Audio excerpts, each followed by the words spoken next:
bring you a good news story. The Children's Cardiac Foundation of Africa recently hit a milestone after successfully performing its 100th pediatric heart surgery in Africa.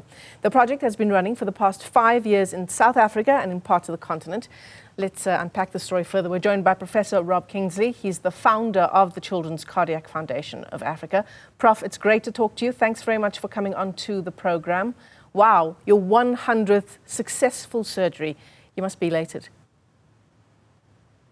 Thank you, Michelle, and good afternoon to your viewers. I'm a retired cardiac surgeon, having been in the discipline for 55 years, and predominantly pediatric, first in South Africa, then at the Mayo Clinic. But in the early days of cardiac surgery in the late 60s and early 70s, virtually no pediatric conditions could be corrected. Now, what has happened is that we have seen performance beyond prophecy. Yeah. No one could ever have believed that virtually every single congenital heart defect can be corrected, such that these individuals can live normal lives. But there's a problem, there's a huge problem, in that just to give you some scale to it, 300,000 children are born in Africa every year with a congenital heart defect. And congenital hearts are the commonest congenital defects. And very few of those children actually receive corrective surgery. So this was the motivation for the establishment of a foundation to try and do something for these children. Now, cardiac surgery has certainly given my life, when I look back in retirement, great meaning and great purpose, in that what happens now is that I see or I hear from patients. They either email me or call me. They are now 30, 40 years of age. They're married, they have their own children, and they were operated on as neonates or infants. So I couldn't help asking myself, what about all the other patients? Because a tiny minority of patients in Africa, and indeed South Africa, actually get this corrective surgery. Then I was a founder member of the World Society of Pediatric and Congenital Heart Surgery.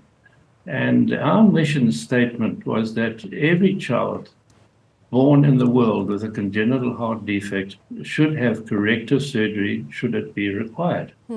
Unfortunately, very few patients actually have such surgery. And it won't surprise you that when I delivered a lecture in Turkey about 10 or 12 years ago to the World Society, I entitled my lecture, Neonatal and Infant Cardiac Surgery in Africa, Continental Genocide. And that's what I thought. I thought it was really genocide, because all these children, the vast majority, could live normal lives, but not having corrective surgery, they, of course, don't survive. So that was a real motivation behind the establishment of the World Society. And then here in South Africa, because I feel we must start at home, especially in KZN, where I am now, we established the Congenital Cardiac Surgery Foundation to try and help children with congenital heart disease. Now, in South Africa, it's a little bit better than the rest of Africa, but still the situation is absolutely dire. You know, there are many, many patients on so-called waiting lists, waiting for surgery in the public sector, because obviously pediatric cardiac surgery is very expensive. And, you know, I don't call it a waiting list, I call it a death list, because you wait on that list until eventually you do not survive. So hopefully through our foundation, we'll be able to operate on more and more children from South Africa in particular, but eventually to Africa. But we're currently starting in Durban. Well, Now, we've just, as you indicated, we've just done 100 patients on the foundation, the first 100 patients. We deliberately selected low-risk patients because we wanted to have the smallest possible mortality, and none of these children died at the time of surgery. And they're all out now living normal lives, going to school, perhaps playing sport, and so on. So the problem is that the public sector is literally overwhelmed by the number of patients requiring surgery with fairly limited facilities. On the other hand, the private sector has capacity. And my view is that we have to use that capacity in some way. Either the state has to support patients operated on in the private sector, or the foundation can obtain funds from a variety of sources, companies, individuals, otherwise, such that these patients can have corrective surgery and go out and live normal lives. And we are very proud of the fact that we've done our first 100 patients, all successful following surgery, and they're living normal lives. Professor Kinsley, can we talk about KwaZulu-Natal? You're joining us from Durban this afternoon, and I understand currently the waiting list for congenital heart defects in KZN is at 500 children, and that's contributing to the national backlog, which is just staggering to think of. It's at 3,000 patients nationally. It's going to be a big number to chip away at, isn't it? It's a huge undertaking. Yeah. Absolutely, Michelle. It's a huge number, and it's growing. Now, when we say we've operated on 100 patients, this is over a few years. So we really are treating that. It's the tip of the iceberg, but we've got to expand that. We've got to make it bigger and bigger. The private sector has the capacity to do it, and we have to find a way to use that capacity. In the private sector, there's no waiting list. They don't keep a waiting list. If a patient requires pediatric cardiac surgery at 3:00 in the morning, he has it. He has a surgery. So there's no waiting list. So I really do feel there has to be some sort of integration between the public and the private sector. Use the capacity that we have. And in South Africa, we do have it.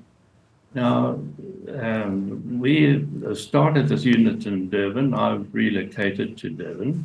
And although I'm retired, I'm fully retired, I am trying my best to foster this unit so that it can acquire much needed funds, because cardiac surgery is expensive.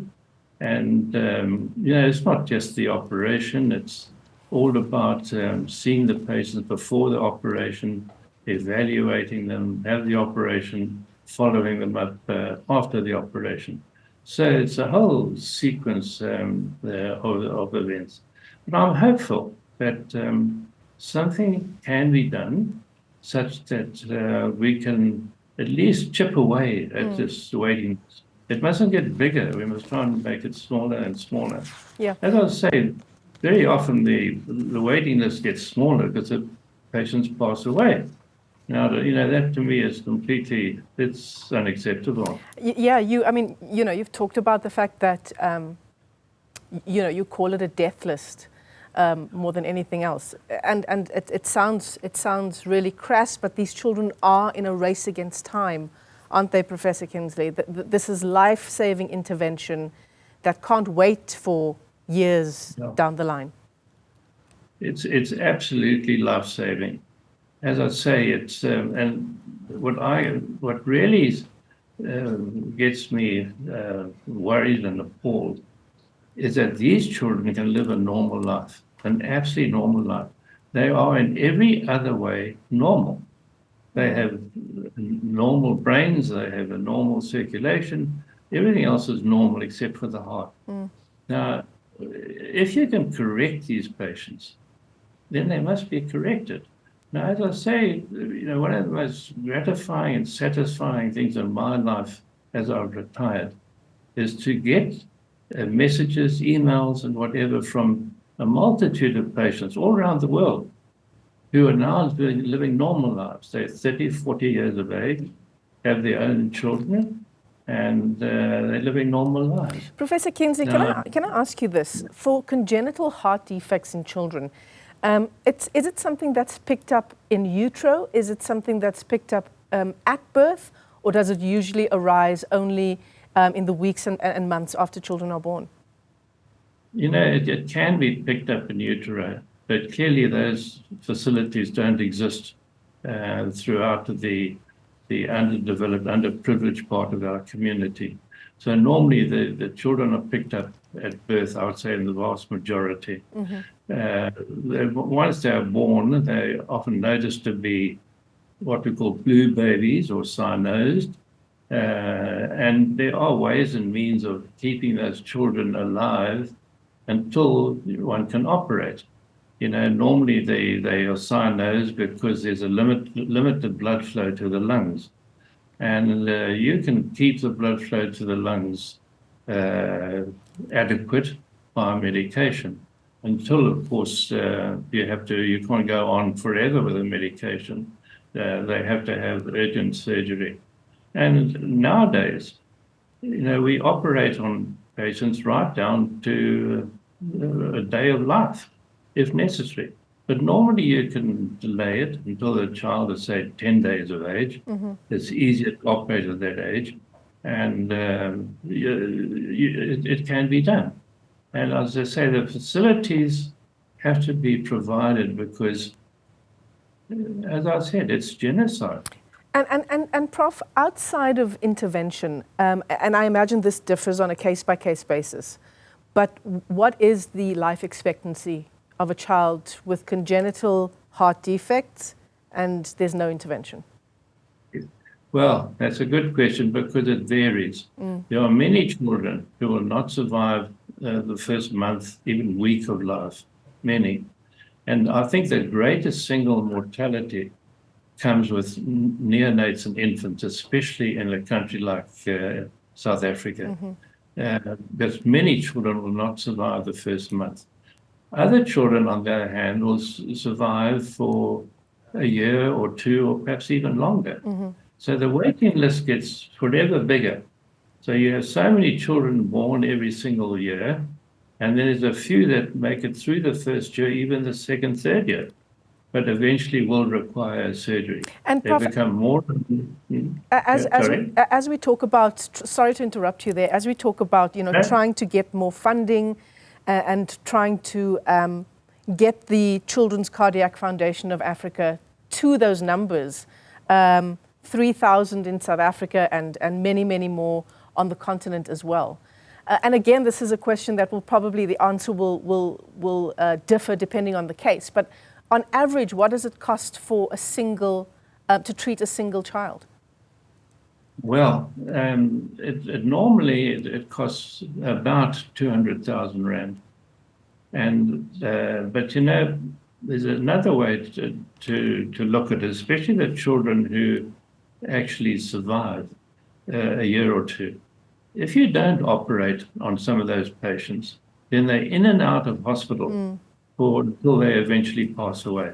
And that on its own costs 200,000 rand. Certainly. And so if you operate on these patients, not only do they live a normal lifespan, but they're not in and out of hospital until they pass away. Yeah.